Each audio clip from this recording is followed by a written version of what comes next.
In the Free State, the Dublin government did not declare a day of mourning for Barbie Sands.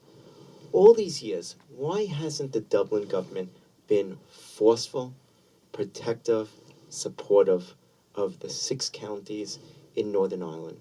There's many times, and the people of the North very often feel like they've been forgotten. Why? Well, I think that's one of the consequences of partition. And a man called Liam Mellows, who was summarily executed by the Free State government during the Civil War, when the debate was in the Dáil at that time, in the Parliament at that time, about whether they should accept the treaty. And the treaty, as you may know, was negotiated out by Michael Collins and others. And, you know, it led to a split in the Republican movement at that time, and that's still an issue of contention. But Liam Mellows said, look, the problem is that if you set up this free state, men will get into power.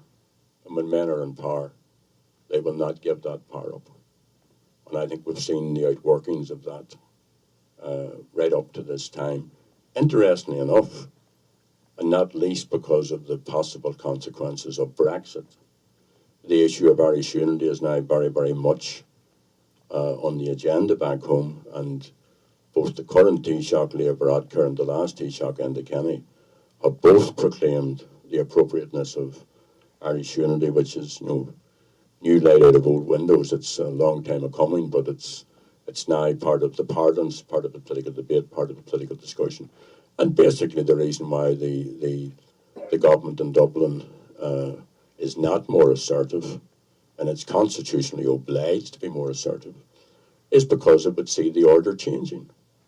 You would see a complete, you know, change. I would like to think that a new Ireland would first of all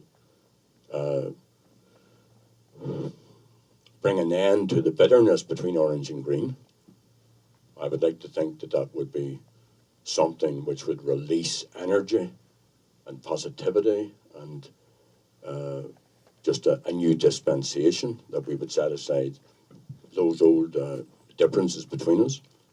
But what Sinn Féin are trying to do is to argue and strategise and campaign for a united Ireland, while at the same time build a political party which will be capable in a united Ireland of bringing about a real republic. So that's not in the interests of the establishment in Dublin. They don't want to see a real republic. They're content with the situation. They might want to tweak it a wee bit, but they and, you know, emotionally they may want to see a united Ireland. Most Irish people do, but they certainly don't want to see the type of republic that was proclaimed in 1916.